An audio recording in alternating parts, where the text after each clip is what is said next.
to say is, you know, when Chris and I did this, and we were going to do this, you know, I'm a big music girl. Like, you were listening to my playlist. I love music, all of that. And so they go and they ask Chris, you know, what's the song you want to come out to? And so I'm standing behind waiting to see what he goes out to, and they play Guns N' Roses. And I look at him and I'm like, nice. Because, you know, my first concert was Motley Crue, and Guns N' Roses opened up for him. So I was like, you are kind of cool. No, he's definitely the coolest governor in the country, and I mean, there's nothing better than to get endorsed by the Live Free or Die governor. And I think we need to have a live free or die country. Don't you think it's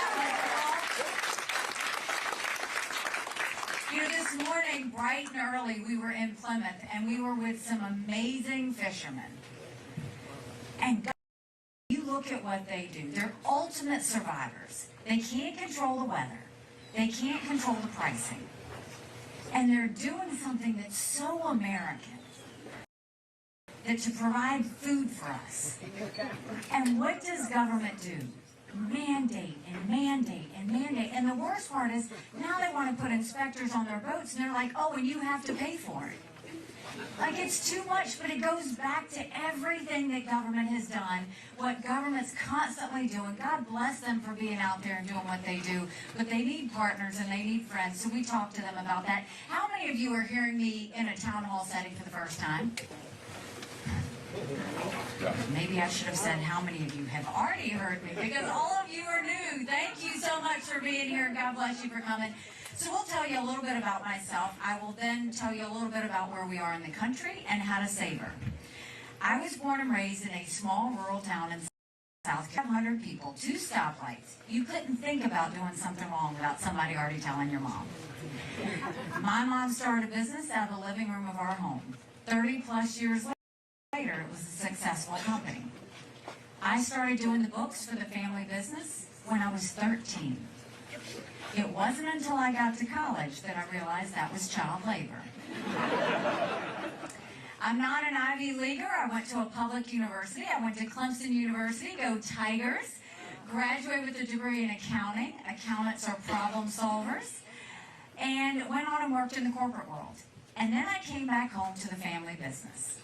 And one day I happened to be telling my mom how hard it was to make $1 and how easy it was for government to take it. And my mom said, quit complaining about it, do something about it. I truly did not know you weren't supposed to run against a 30-year incumbent in a primary. Ignorance is bliss. I had never been politically active. Once I saw he was related to half the district, the only option was to win. So I went around the district and said, we have way too many lawyers at the State House. I think they need a really good accountant. A chance on me, and we won. And when I got to the State House, my focus for 3 to 4 years was on small businesses. I have always thought that small businesses are the heartbeat of our economy. And if you take care of our small businesses, you take care of a lot of families in the process. So while I was fighting for small businesses, South Carolina would typically vote on things by voice vote. All in favor, say aye. All opposed, nay. The ayes have it. But one day they pushed through a bill that would give legislators a pay raise. All in favor, say aye. All opposed, silence. The ayes have it. Yet to this day, you can't find anyone that says they voted themselves a pay raise. And I was furious, because we had a Republican House, a Republican Senate, and a Republican governor. And so I filed a bill that said anything important enough to be debated on the floor of the House or the Senate is important enough for people to know how their legislators voted. And the Speaker of the House said, put the bill away. We don't need to have it. We will decide what the people need to see and what they don't. Long story short, when I didn't put the bill away, when I went around the state and told the people what they were doing with voice votes, they stripped me of everything. They took away all my seniority. They demoted me off of all of my committees. So I ran for governor. And I'm proud to say one of the first bills we signed into law when I was governor is now in South Carolina. enough to be debated on the floor of the House or the Senate requires a legislative vote on the record, and we took it a step further and we did it on every section of the budget. And I told you I love music, so on the day of that bill signing, we blasted throughout the State House Pat Benatar's "Hit Me With Your Best Shot." When I became governor, I was hurting. We had 11% unemployment, we had thousands of people on welfare, and South Carolina was the butt of the jokes. So we got to work. By the time I left, we were building planes with Boeing. We were building more BMWs than any place in the world. We brought in Mercedes-Benz. We brought in Volvo. 5 international tire companies. They were referring to our state as the beast of the Southeast, which I still love. We announced jobs in every county in the state. We moved from an 11% unemployment down to 4%. And we acknowledged some real truths. We said if you have to show picture ID to buy Sudafed, if you have to show picture ID to get on a plane, you should have to show picture ID to protect the integrity of the election process. We passed voter ID in South Carolina.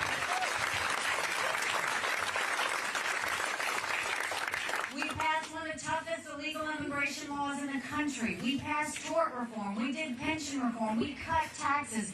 We paid down our debt. We built up our coffers, and South Carolinians were proud. And by the time I left, we were named the friendliest state in the country, the most patriotic state in the country, and the #2 state in the country people were moving to. And then I got the call for the United Nations. And my honest answer was, what the UN does, I just know everybody hates it. I wasn't wrong about that. But when I got to the UN, I wanted countries to know what America was for and what America was against. I didn't care if they didn't like me, but I wanted them to respect America. And we got to work. We pulled ourselves out of the Iran deal. We moved the embassy from Tel Aviv to Jerusalem. We pushed China to pass the largest set of sanctions against North Korea in a generation and stop their ballistic missile testing. We got out of the farce that was the Human Rights Council, out of the Paris Climate Agreement. We stopped any U.S. taxpayer dollars going to the Palestinian Refugee Organization. But the best thing that we did, we took the kick me sign off of our backs, and America was respected again at the UN. Now I'm running for president. And I don't need to tell you how bad things are. You don't have to turn on the news to see it. You feel it when you go to the grocery store. You feel it when you go to the gas station. You feel it when you make your mortgage payment, your insurance payments. Everything that we have to pay has gone up. And I would love to tell you that Biden did that to us. And he sent us down this roller coaster of socialism that's dangerous, that we have to stop. But I've always spoken in hard truths, and I'm going to do that with you today. Our Republicans did that to us too. You go back and look at that $2.2 trillion COVID stimulus bill that they passed with no accountability. They expanded welfare that's now left us with 80 million people on Medicaid, 42 million Americans on food stamps. That's a third of our country. And did Republicans try and make it right? No. They doubled down and opened up earmarks and pet projects for the first time in 10 years, pushing through 7,000 of them last December. Want to know how they spent your money? $30 million on an honors college in Vermont, $10 million to tear down a hotel in Alaska, $7.5 million on a courthouse in Colorado, and the list goes on. In the 2024 appropriations budget, Republicans put in $7.4 billion worth of earmarks and pet projects. Democrats put in $2.8 billion. So now you tell me who the big spenders are. $34 trillion in debt. All while 1 in 6 American families can't afford their utility bill. 60% of Americans are living paycheck to paycheck. 50% of American families can't afford diapers. Homelessness is up 12%. Over 650,000 Americans are homeless. Social Security will go bankrupt in 10 years. Medicare will go bankrupt in 8. Then you look at our education system. Everybody wants to blame COVID for education. We had problems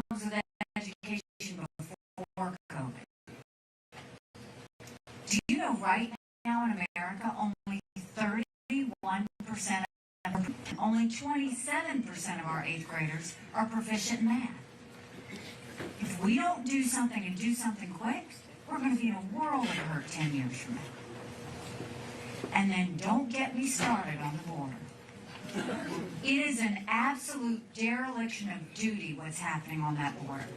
And I've been to the border, and I didn't pull a Kamala, go and come back. I went 400 miles down that border. You're not ready for what I saw. Mounds of clothes, mounds of shoes, paraphernalia, rape areas that the women and girls have to walk through. When you get up in the morning, you get your coffee and you watch the news. When these ranchers get up in the morning, they get their coffee and they go see if anybody died crossing the fence. They pick up whatever little kids were left behind and turn them over to Border Patrol. I met with multiple sheriffs. They said before 7 a.m. they round up whatever illegal immigrants they can find. They turn them over to Border Patrol. Border Patrol documents them and releases them until their court date years from now. And when I asked Border Patrol about their job, they said, you want to know what we do? We're glorified babysitters. They don't let us do our job. 8 million illegal immigrants have come to that border. 300,000 just this past December. 17 on the terrorist watch list in 1 month. More fentanyl crossed the border last year that would kill every single American. Ooh. Number 1 cause of death for adults 18 to 45? Fentanyl. And don't think for a second China doesn't know what they're doing when they send it over. And then my parents taught me, you take care of those who take care of you. But I'm going to ask you for taking care of those who take care of us. Right now in America, over 35,000 of our veterans are homeless. 1 in 3 veterans suffers from PTSD or thoughts of suicide. We lose 22 heroes a day to suicide. If a veteran needs a doctor's appointment, on average, it takes 29 days. Why 29 days? Because on the 30th day, they can go to the doctor or hospital of their choice. So midway through the 29 days, they get a call to reschedule, and the clock starts all over again. It's shameful how we treat our veterans. And if you turn on the news to see what Congress is doing in D.C., what has Congress done for you lately? Anything? Nothing. You know, they have one job. It's to make sure they give us a budget on time. Do you know Congress has only given us a budget on time 4 times in 40 years? 4 times in 40 years. You know what I say to that? No budget, no pay. We've got to start doing that.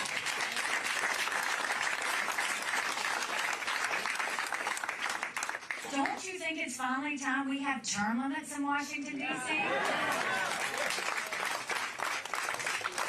Don't you think we need to have mental competency tests for anyone over the age of 75? Now, I'm not being disrespectful when I say that. We all know people over 75 that can run circles around us. And then there's Joe Biden. Right now, Congress is the most privileged nursing home in the country. These are people making decisions on our national security. These are people making decisions on the future of our economy. This is nothing to play with. We need to know they're at the top of their game. So that's a lot of bad, right? It's hard to find anything good. But now I'm going to tell you what I told South Carolinians when I became governor. No more whining. No more complaining. Now we get to work. How do we fix it? When it comes to the economy, the first thing we do is claw back to over $100 billion of unspent COVID dollars that are still sitting out there. Instead of 87,000 IRS agents going after middle America, let's go after the hundreds of billions of dollars of COVID fraud. 1 out of every $7 was spent fraudulently. If 8% of our budget is interest, quit borrowing. Cut up the credit cards. You have to balance the budget every day. Chris and I had to balance a budget as governors. Why is Congress the only group that refuses to balance a budget? We'll stop the spending, we'll stop the borrowing, we'll eliminate the earmarks, and I will veto any spending bill that doesn't take us back to pre-COVID levels. That will save us trillions. We will take as many federal programs as we can and send them down to the states. That will reduce the size of the federal government, but it will empower people on the ground.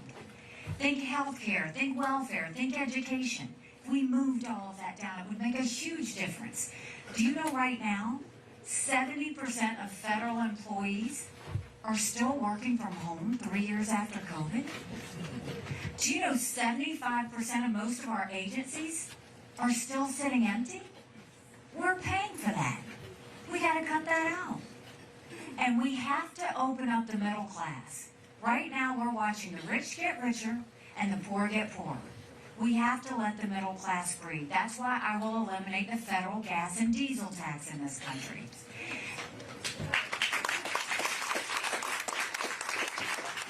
We'll cut taxes on the middle class and we'll simplify those brackets. We'll make sure that we go and instead of having all of these temporary tax cuts on small businesses, we'll make the small business tax cuts permanent. They made the corporate tax cuts permanent, but they made the small business tax cuts temporary. We will make sure if they really care about small businesses, then we'll make those tax cuts permanent.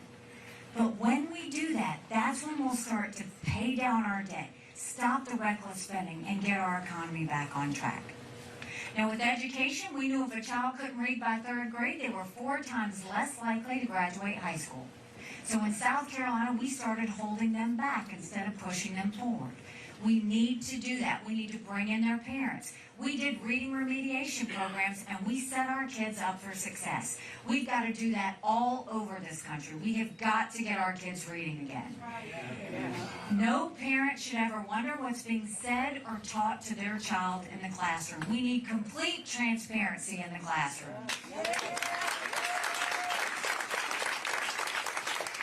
We will put all of those curriculums online for every parent to see. As parents, we have one job. That's to make sure that we do our kids. That's why every parent needs to decide which school their child goes to or what mode of education they get. Every child deserves a good education, regardless of where they're born and raised. We have to stop mandating their education based on a zip code. And then let's build things in America again. Let's put vocational classes back into our high schools.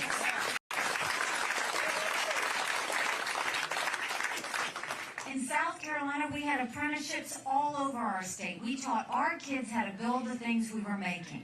That gets them invested in the economy before they even get out of school. And as a point of personal privilege, for all you girl dads out there, and all you strong moms, we have to raise strong girls. Strong girls become strong women. Strong women become strong leaders. And none of that happens if you have biological boys playing in girls' sports. We got to cut that out.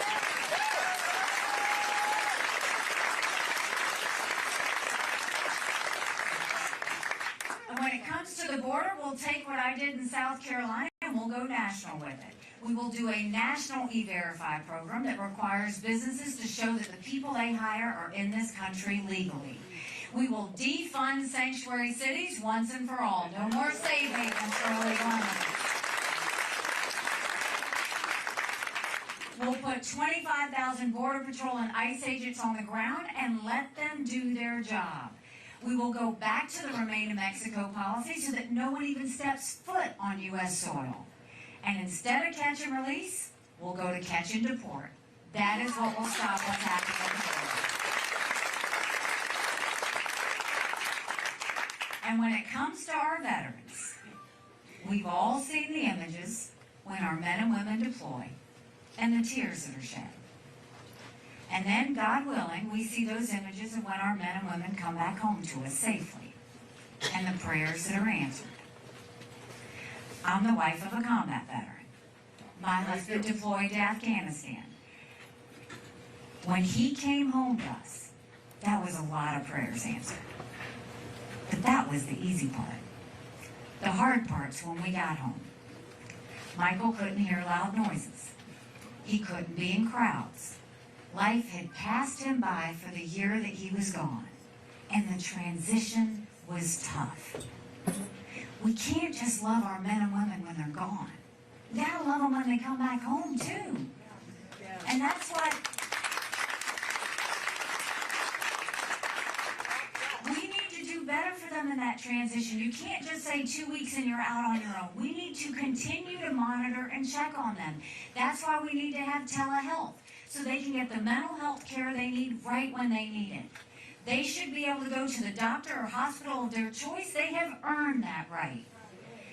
And I think the best way we deal with veterans' health care is I think every member of Congress should have to get their health care from the VA. And you watch how fast that gets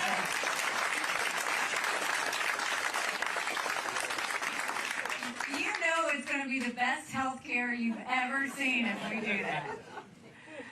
And there were two things when I was at the United Nations that Russia, China, and Iran never wanted us to have. They never wanted us to have a strong military. And they never wanted us to be energy independent. We won't be energy independent. We will be energy dominant. We will get the EPA out of the way. Right now, they care more about sagebrush lizards than they do whether we can afford our utility bill. We will speed up the permitting process. We'll get our pipelines going. We'll do the Keystone pipeline. We'll export as much liquefied natural gas as we can. And we will make sure that we don't just have enough energy to survive. We'll make sure we turn our energy sector into an economic powerhouse. Let's export it out. No more getting dirty oil from Saudi Arabia, Iran, or Venezuela. Let's focus on what we can do here and share it with those outside our country that are our friends. That will help us build our economy back. So those are the domestic issues. Now let's talk about national security. The world is on fire, literally. You've got a war in Europe. You've got a war in the Middle East. You've got North Korea just tested an intercontinental ballistic missile capable of hitting the U.S. You've got China on the march. But make no mistake, none of that would have happened had we not had that debacle in Afghanistan. The idea that my husband and his military brothers and sisters who serve there had to watch us leave Bagram Air Force Base in the middle of the night without telling our allies who stood shoulder to shoulder with us for we asked them to be there. Think about what that told our friends. More importantly, think about what that said to our enemies. And now you go and Congress is asking you, do we support Ukraine or do we support Israel? Do we support Israel or do we secure the border? Don't let them lie to you like that. That's a false premise and they know it. Let's take it one at a time. Let's start with Ukraine. You should know at the United Nations, Ukraine was a great friend to us. They voted with us on almost everything. They supported our initiatives without me even asking. Here you have this pro-American, freedom-loving country that was invaded by a thug. 500,000 people have died and been wounded because of Putin. Now, I will be the first one to tell you, I don't think we should ever send cash to any country, friend or foe, because you can't follow it. You don't know how they spend it. Yes. I don't think we need to put troops on the ground, and the Ukrainians don't want them. They want to win this on their own. But I think we need to give them the equipment and the ammunition to win. Now, for any of you that say, why should we care about you? It's the overflow room. It just said, okay. Now, for any of you that say, why should we care about Ukraine? That's a legitimate question for you to ask. The problem is no one's giving you the answer. I'm going to give you the answer. Because every day at the United Nations, I saw terrorists, tyrants, and thugs are actually very transparent. They're amazingly transparent. They always tell us what they're going to do. Hamas said they were going to go into Israel. China said they were going to take Hong Kong. Both those things happened. Russia said they were going to invade Ukraine. We watched it. China said Taiwan is next. We better believe them. Russia said once they take Ukraine, Poland and the Baltics are next. Those are NATO countries. That puts America at war. This is about preventing war. It's always been about preventing war. And we know Putin's hit rock bottom. We know that because he's lost 87% of the troops that he started the war with. They've raised the draft age now in Russia to 65.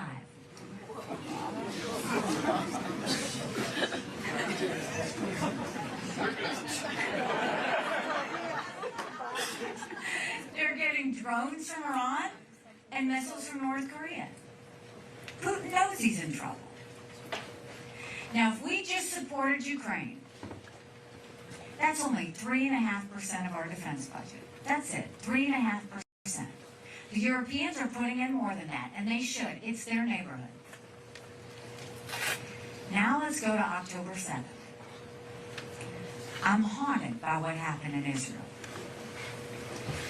And the reason I'm haunted is because 5 years ago, I gave a speech to the entire world at the UN. And I told them about these maps.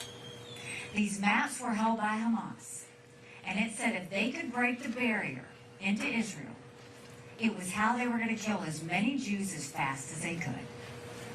And it happened. Now, for any of you that say, why should we care about Israel? God help us if we don't get this one right. Israel is a bright spot in a tough neighborhood. They are the tip of the spear when it comes to defeating terrorism. It has never been that Israel needs America. It has always been that America needs Israel. And when you look at that horrific day, October 7th, and you think about those people that were beheaded, those babies that were burned alive, those girls that were taken from the concert and raped, and their naked bodies dragged through the streets of Gaza, what did they say?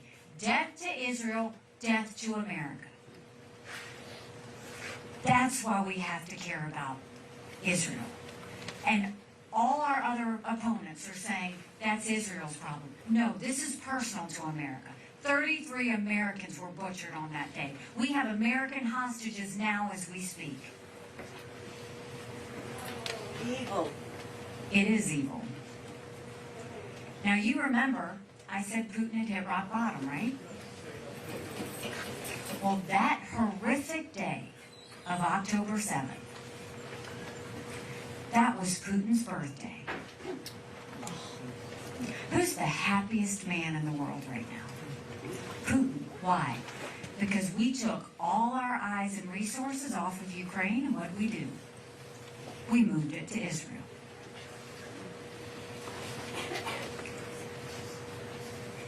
Did Putin call Netanyahu in Israel when this happened? No, he waited 10 days to do it. You know who he did call? Hamas. Invited them to Russia, they came right away, and they named themselves friends.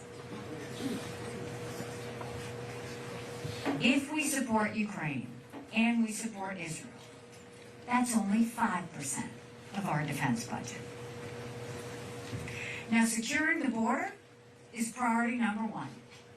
That no excuses, anything about it. Priority number one. America right now is acting like it's September 10th, and we better remember what September 12th felt like.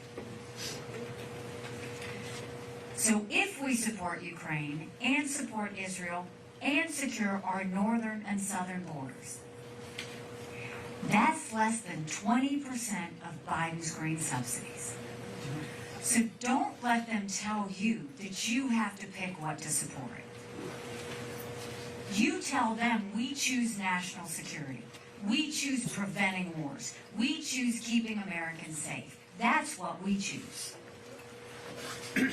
Now, prior to the Russian invasion of Ukraine, prior to the Olympics, China and Russia held hands in front of the eyes of the world and named themselves unlimited partners for everyone to witness. Now let's talk about our number one national security threat, China. China has been preparing for war with us for years, and that's not an exaggeration. They're already here. They've already infiltrated our country. They bought 400,000 acres of U.S. soil, most recently near Grand Forks Air Force Base, where our most sensitive drone technology is. Ooh. They bought our largest pork producer in the country, in Iowa. They spend millions of dollars putting them in our universities, stealing our research, spreading Chinese propaganda. Everybody got upset about the Chinese spy balloon, right? Rightfully so. China said it was a weather balloon. Biden went along with that, so we think. But now we know the Chinese spy balloon had access to a U.S. internet company and took all the surveillance and sent it to China. Now, South Carolina has beautiful beaches. That is not why that Chinese spy balloon went over South Carolina. We are a heavy golf courses, yes, come golf in South Carolina, but we're a heavy military state. So yes, we were upset about the Chinese spy balloon, but what about the fact that 90% of our law enforcement drones in this country are Chinese? So think about all the mini surveillance happening. They put Chinese police stations throughout our country. There's a Chinese spy base off our shores in Cuba.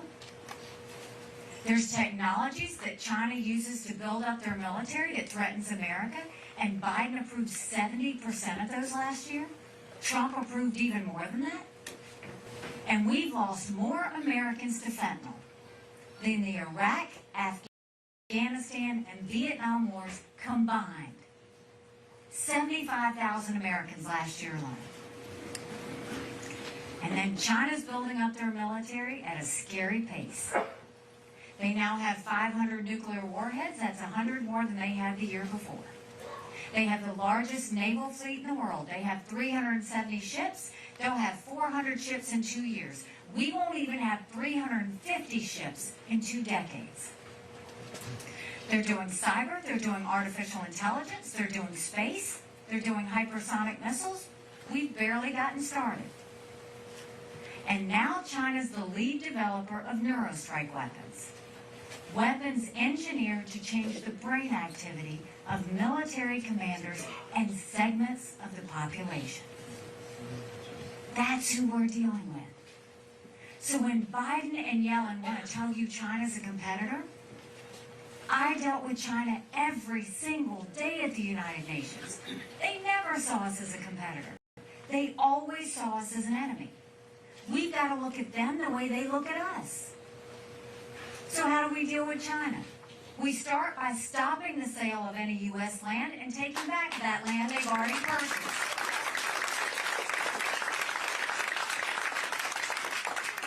We go to our universities and we say, you either take U.S. money or you take foreign money, but the days of taking both are over. We get that foreign infiltration out of our schools.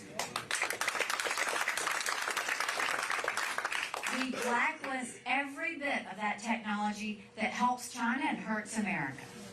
And we go to China and say, we're going to end all normal trade relations with you until you stop murdering Americans with fentanyl. You watch how fast they move because they need our economy. And then we focus on building up our military. Strong militaries don't start wars. Strong militaries prevent wars. And that doesn't mean throwing a bunch of money at the Department of Defense. It actually means cleaning it out, getting rid of the bureaucracy, getting rid of the slowness, get them to quit playing favorites with defense contractors. Get rid of the programs in the Department of Defense that do nothing towards helping strengthen a military man or woman that are trying to protect our country. And for goodness sake, they have got to stop these gender pronoun classes. It's demoralizing our military.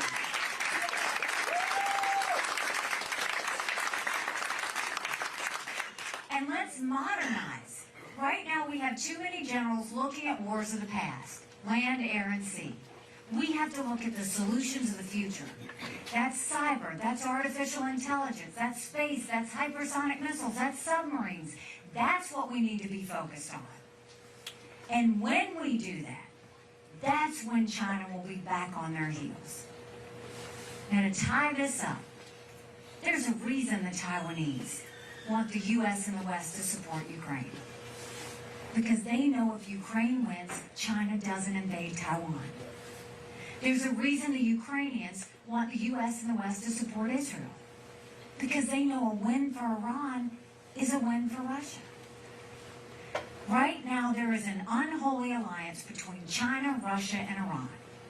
They are bound together by their hatred of freedom, their hatred of democracy, and above all things, their hatred for America. And so our goal is we can defeat them. But you don't do it by putting your head in the sand. You don't do it by being reactionary to them. You do it by letting them know what we expect of them. That's when we get things back on track. So we have the domestic answers. We have the national security solutions. But the first thing we have to do is end this national self-loathing that has taken over our country. The idea that they say America's bad or rotten or racist. I was elected the first female minority governor in history. America's not racist, we're blessed. Our kids need to know to love America. They need to be saying the Pledge of Allegiance when they start school every day.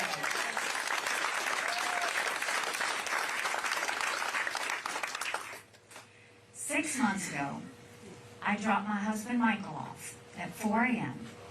for another year-long deployment. And I watched him and 230 soldiers pick up their 2 duffel bags of belongings to go to a country they've never been, all in the name of protecting America. They're willing to sacrifice their lives and their families because they still believe in this amazing experiment that is America. So if they're willing to sacrifice for us there, shouldn't we be willing to fight for America here? Because we have a country to save. But in order to do that, we've got to acknowledge some hard truths. Republicans have lost the last 7 out of 8 popular votes for president. That is nothing to be proud of. We should want to win the majority of Americans. But the only way we're going to win the majority of Americans is if we go forward with a new generational leader that leaves the negativity and the baggage behind.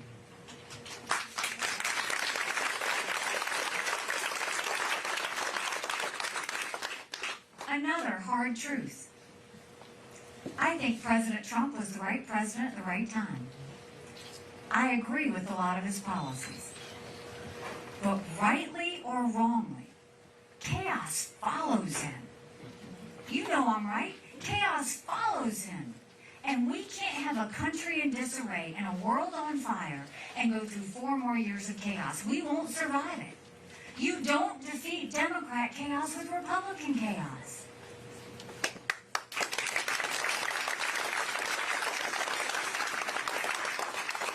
And we can't afford another nail-biter of an election. You look at all of these polls head-to-head against Biden. Trump is right there head-to-head. On a good day, he's up by 2 points. Wall Street Journal had him up by 4. I am in every single one of those polls. I defeat Biden by 7.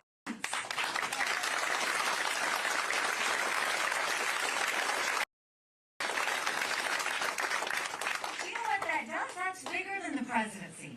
That's governorship, that's House, that's Senate, that's down to the school board. That's a mandate. You win and go into D.C. with a double-digit win.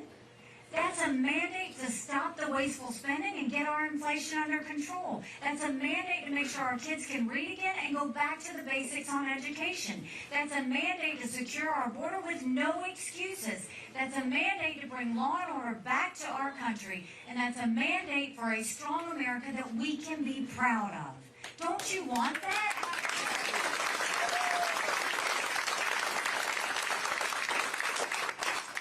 Because we could have that. But in it's going to take a lot of courage. Courage from everybody in this room and the overflow room. Courage for me to run. And courage for every one of you to know. Don't complain about what happens in a general election if you don't play in this primary. It matters.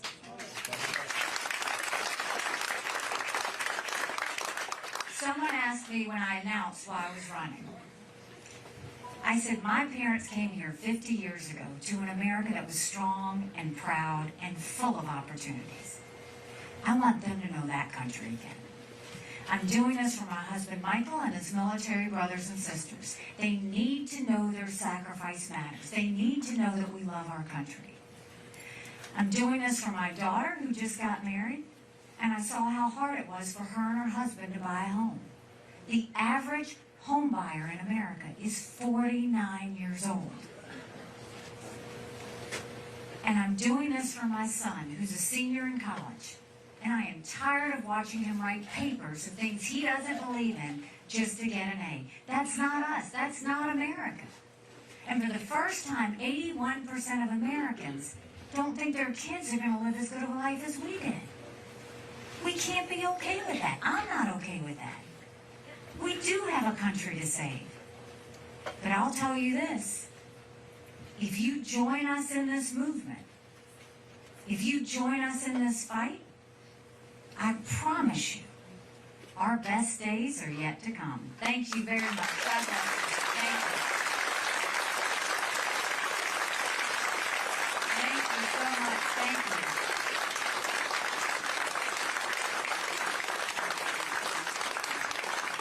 Thank you.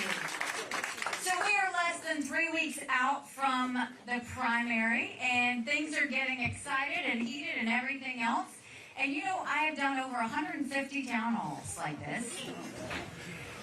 And my friends in the press corps who have had to go through and follow all of it, God bless them, can tell you I don't talk about opponents. I never have. I don't think you want to hear it. I've always assumed you want to hear solutions and where we're going. Don't clap yet. Don't clap yet. Because now we are less than 3 weeks. And I gotta call it like I see it. So President Trump has shown me some attention these days. I gotta say I love it because I know that means he sees what we're seeing. But literally, these temper tantrums that he's having and these commercials that I'm seeing that you're watching, every one of them is a lie. Ask any fact checker, every one of them is a lie. I never once raised taxes on the people in South Carolina, nor would I. I think government makes way too much money. I want them to make less than that.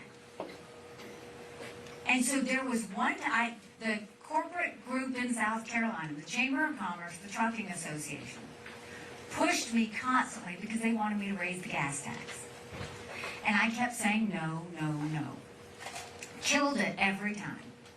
Finally, they come back and they say, we gotta have it. I go, okay, you want the gas tax?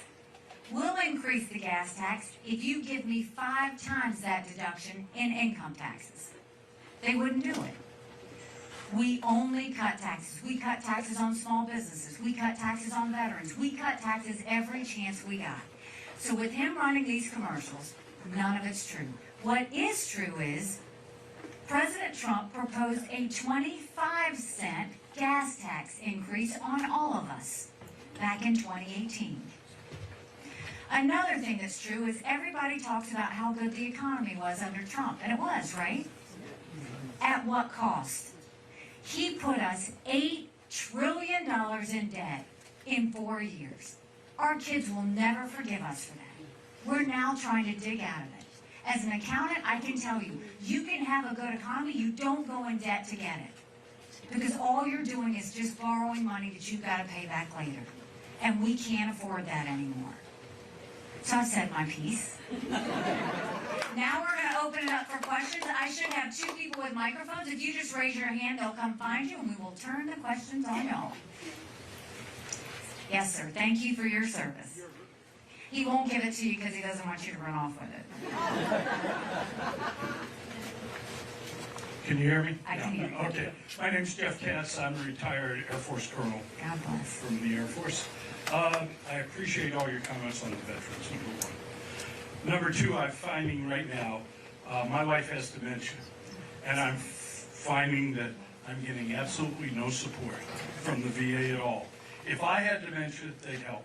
But because I have to take care of her 24/7, I get no respite, I get no support. And when I call them, they tell me that I should call Easter Seals. So I'd like you to add that to your veterans pocket. And it is. And if you look at my veterans plan, what it says is that we have to take care of spouses. I will tell you, every time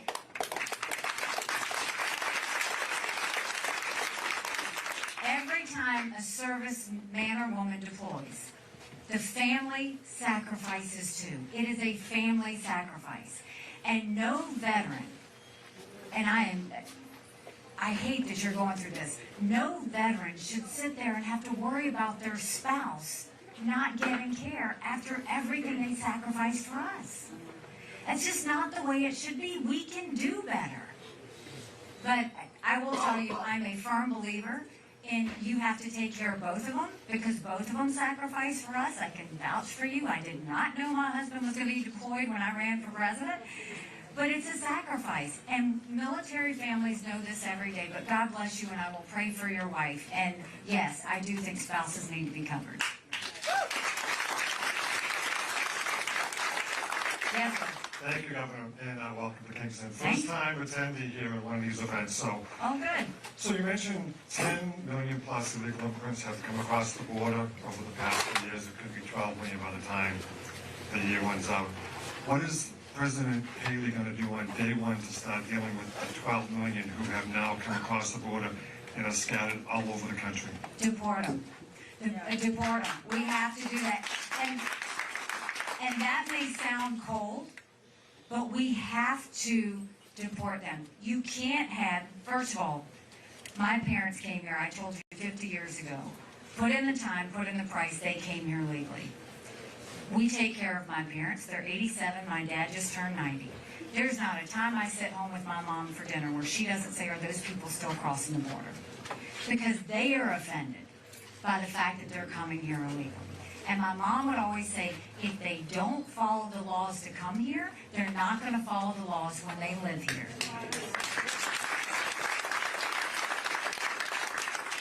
We are a country of laws. The second you stop being a country of laws, you give up everything this country. You got people waiting in line right now to come into this country. We shouldn't allow people to skip the line. And you got Biden just gave temporary protective status to 500,000 Venezuelans. That's 500,000 social security numbers, that's 500,000 driver's licenses. And I saw at the UN what happens when you do that, because they pick up the phone, they call their family members, and they're like, look what we got. It is a green light and a flag that says it. So what we have to do is we have to find them, and we have to make sure the way we find them is when you have that national E-Verify, they can't get a job without proving that they're here legally. You find them, and you deport them, and you tell them to come back the right way.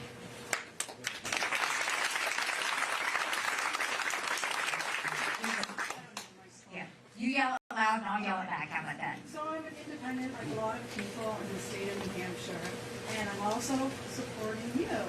But I'm still on the fence about whether I should vote or not.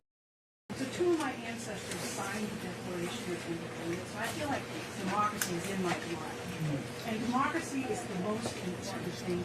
to me. So let's say this doesn't work out and you don't become the nominee, and you somehow end up as vice president to Donald Trump. Can you say right here, right now, that you always support the Constitution of the United States of America over any antics that some dictator might have to just end the line? Because I don't want to support anyone that would do that. Okay, let me do these.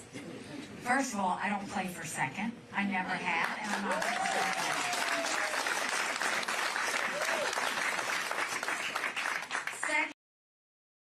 To win. No doubt about it. Turn off your TV. These political pundits are trying to tell you what to do, and we've been on the ground. I know the momentum in Iowa, the momentum in New Hampshire. They want something different. They're pushing for it. And I think everybody's going to see surprises, and all the political pundits are going to have egg on their face when they're done with it. And yes, we will always follow the Constitution. That's the best part about our country. We have to protect it.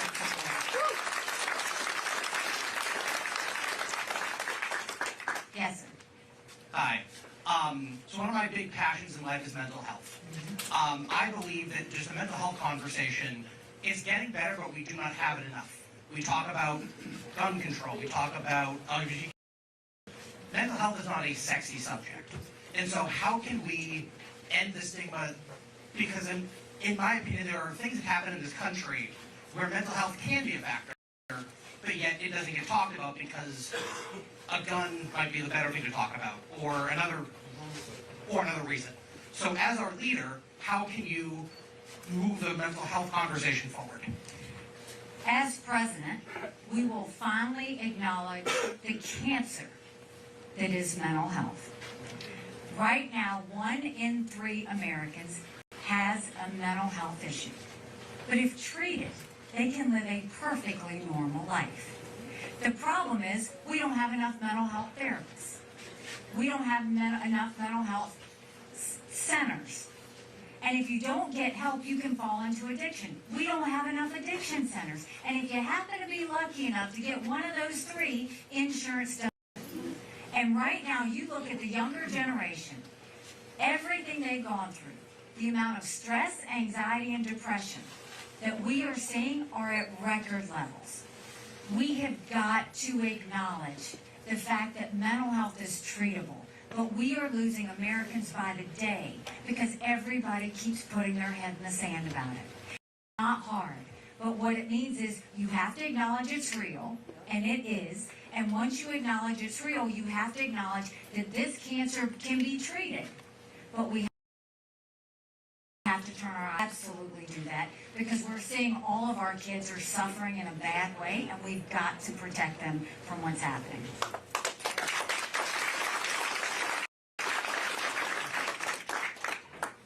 I see both of you going to the same person.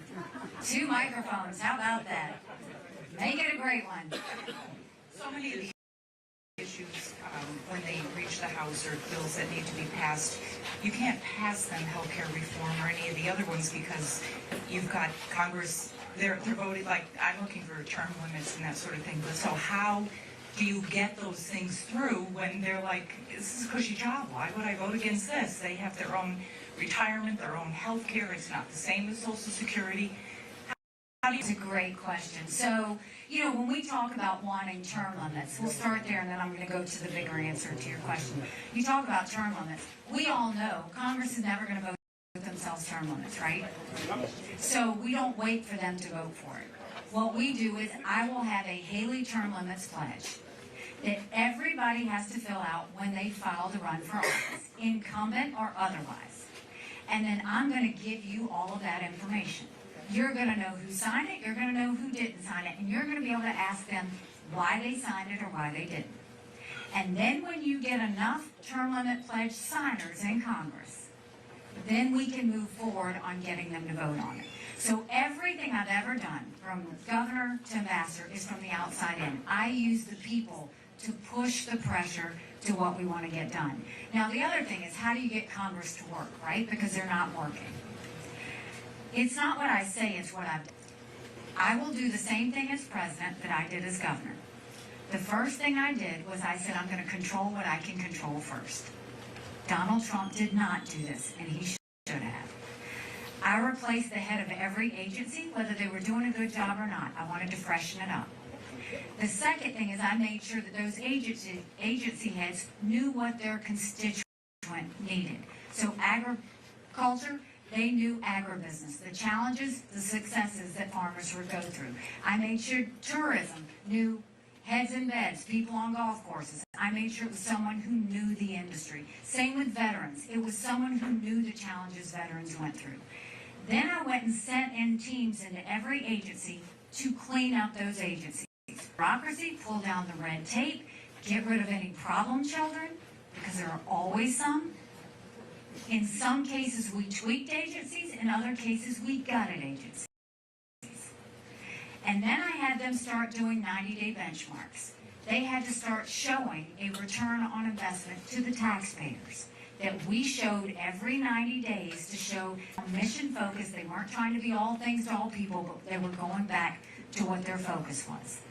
And then I saw that they were spending money because they were worried they weren't going to get the same amount of money the next year. So I put all of their spending online for every taxpayer to see. And then we incentivized them to give money back to the taxpayers. And magic happened. To compete on who could be the most efficient and effective. And then when I got done with that, I went to my Congress and I said, now it's your turn. And I started a couple of easy things so they could remember what it was like to win together. And then I gave them a few harder things. We've got to get government used to working again. People are tired of working for government. It's now time for government to serve the people. And you start by saying, if you are costing a person or a business time, you're costing them money, and that's no longer acceptable. You get rid of all these things that have no business being in government, and you move as much of that down to the state level so that you can really get things. Another side of that is presidents typically meet with their governors once a year. I'll meet with our governors once a quarter, Republican and Democrat, with the sole focus of when we move those funds down, showing them how to lift people up in their state. So I'll give you two examples.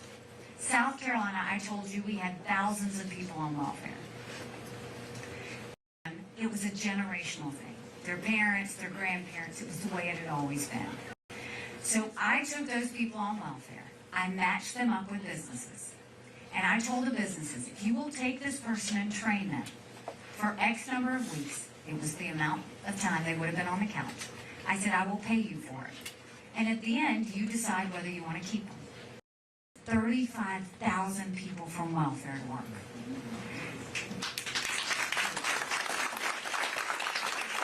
We had family celebrations because so many of them, they didn't know how to find the training.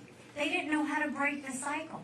And they finally saw what it was like to be productive members of society and give back. I did the same thing in our prison system. People got in. What happened to them when they were there? And what happened when they got out? We reformed the entire prison system. We made sure that we taught them computer skills. We taught them resume building. We did financial planning. We did family planning. We gave them faith-based help if they wanted it. But we put equipment behind the fence, and we taught them a skill. Now in South Carolina, when someone leaves the fence, they've got a job to go to the next day. We have the lowest recidivism rate in the country. If you can lift up the least of these, that's when you make permanent magic. That's when things can happen. So I want to thank you all for spending time with me and for making sure that you came out. But I'll leave you with this. When I first ran against that longest serving legislator in the primary, people laughed at me. And I got to work, and I earned their support, and we won. When I ran for governor, I was actually the Tea Party candidate. I ran against a lieutenant governor, an attorney general, a very popular congressman, and a state senator. I was Nikki Who. I had 3% in the polls. I had the least amount of money. But I worked South Carolina like no one else, and we won. When I got to the UN, they said I didn't have enough experience. And I got to work and took the kick me sign off of our backs. I have been underestimated in everything I've ever done. And it's a blessing, because it makes me scrappy. No one will outwork me in this race. No one will outsmart me in this race, because we have a country to save. So if you like what I had to say today, go tell 10 people. Go tell them to go to NikkiHaley.com. Go get a yard sign. Go volunteer. Go spread the word. And let's show them what New Hampshire has always done, which is you think for yourself, you do for yourself, and you lead the way in the process. If you don't like what I had to say today, shh. Just don't say anything and don't tell anyone you were here. God bless you. Thank you, Kingston.